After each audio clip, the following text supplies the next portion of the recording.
Direct सवाल है, गुस्ताखी माफ कीजिएगा। जी सर। गुरिंदर राणा जी को वकीलों का 100 नंबर बोला जाता है। जी सर। इसके पीछे क्या मिथ है? कि पीछे सर लोगों का प्यार है, विश्वास है कि गुरिंदर राणा को हम कॉल करेंगे तो वो आएगा, कुछ करेगा हमारे लिए। तो इसी विश्वास को मैंने हमेशा कायम रखा है और आगे भी मैं कायम रखूँगा।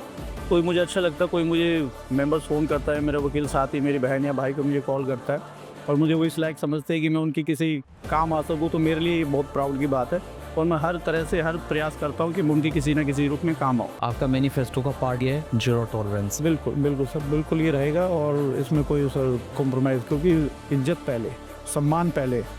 वकीलों का मान सम्मान के लिए हमें किसी भी हद तक जाना पड़े, जाना चाहिए। बाहर एक बॉडी बनती है वकीलों के लिए, वेलफेयर के लिए, उनकी डिग्निटी के लिए, तो इसमें सर कोई जीरो टॉलरेंस ही रहेगा। पुलिस जो है वकीलों के प्रति उस तरीके से एक्ट नहीं करती है जिस तरीके से उसको करना चाहिए। ये मैं बिल्कुल आपकी बात से सहमत हूँ, क्योंकि ज़्यादातर मैं जब भी आपने जैसे पूछा तो जाना पड़ता है, पुलिस स्टेशन जाना पड़ता है, कोऑपरेट नहीं करते, सुनते नहीं हैं और अवॉइड करते हैं, थोड़ा सा ये ऐसा भी फेस करते हैं। तो पर यही है कि बार का तो काम यही होता है कि इन चीज़ों के लिए तो बार बनी हुई है। और किस लिए होती है बार? किस लिए होती है? मेंबर्स के लिए होती है।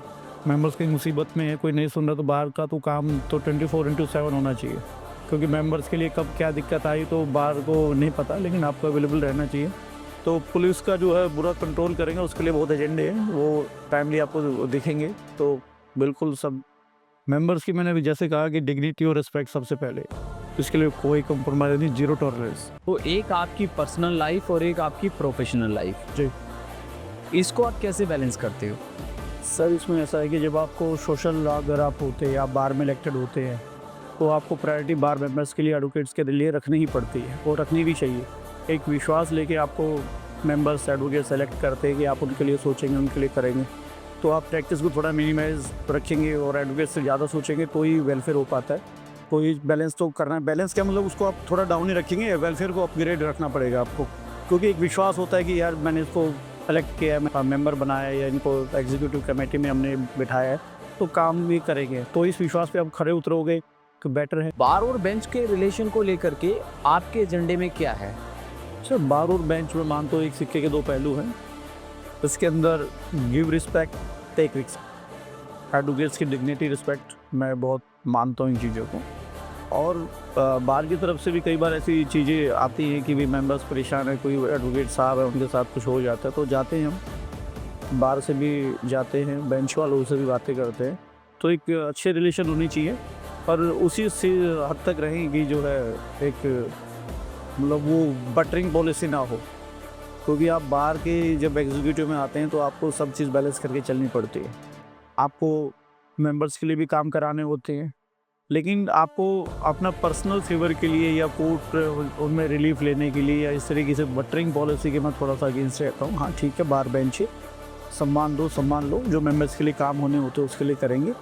तो ये सब एक बैलेंस बना के चलना पड़ता है सर, क्योंकि मेंबर्स के लिए स्टैंड भी लेना पड़ता है। कई बार ऐसी स्थिति आ जाती है कि आपको स्टैंड लेना पड़ेगा, उसके लिए तो बहुत सारी चीज़ें फेस करनी पड़ती हैं। तो इतना मतलब जो भी अगर सेक्रेटरी हो या बार का एग्जीक्यूटिव हो, तो उसको बोल्ड और स्टैंड लेना पड़ेगा। जब भी रात देर रात किसी एडवोकेट साहब की कॉल आपके पास आती है और आपको जाना पड़ता है, तो फैमिली मेंबर या भाभी जी आपको कुछ कहते नहीं हैं?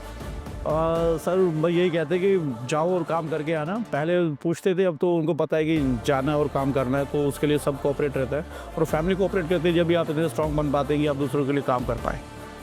आपको क्या लगता है मेंबर साहब के बारे में क्या सोचते हैं? मेंबर्स मुझे प्यार करते हैं, मुझ पे विश्वास करते हैं और मैं उनके लिए हर चीज़ करने को रेडी हूँ। जो मेरी क्षमता हो या ना हो, मैं मेंबर्स के लिए अवेलेबल हूँ और उनका प्यार स्नेह मुझे हमेशा मिला है और हमेशा मिलेगा, ये मेरा विश्वास है। तो क्या गुरिंदर को ऐसे रिकग्नाइज किया जाता है, इसलिए होल्डिंग नहीं लगी द्वारका कोर्ट में गुरिंदर जी की? सर देखो, सबसे बड़ी पोस्ट दिल में होती है। आपके दिल में किसने पोस्ट दे दी, आपको जगह दे दी, इससे बड़ा पद, इससे बड़ी पोस्ट कुछ नहीं है। और मैं मानता हूँ, मैं हर मेंबर के दिल में मुझे बहुत प्यार मिलता है, बहुत मेरे पे वो आशीर्वाद देते हैं, तो इससे बड़ा सर पोस्ट में समझता नहीं कोई है। दूसरे कोर्ट से आपको किसी एडवोकेट साहब की कॉल आई हो किसी मदद के लिए? आती रहती है सर, ये तो बस मैं कहता हूँ प्यार है लोगों का जो याद करते हैं, और मैं कहता हूँ मैं उनका शुक्रगुजार हूँ जो मुझे इस लायक समझते हैं कि मैं उनके कुछ काम आऊँ। तो ये तो हमेशा ही रहेगा सर, पोस्ट पे होंगे तो भी, नहीं होंगे तो भी, ये तो चलेगा सर। तो इसका मतलब मैं ये मान के चलूँ, एक दिल्ली पुलिस पीसीआर और एक गुरिंदर राणा पीसीआर।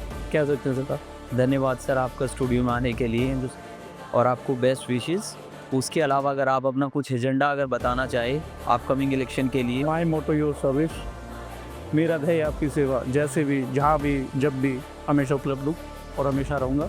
और हम एक परिवार हैं, जैसे हम अपने परिवार को घर पे संभालते हैं, ऐसे हम एक दूसरे का परिवार अब बाहर में भी होते हैं। तो हर तरह से हर जगह आप लोगों के लिए समर्पित है।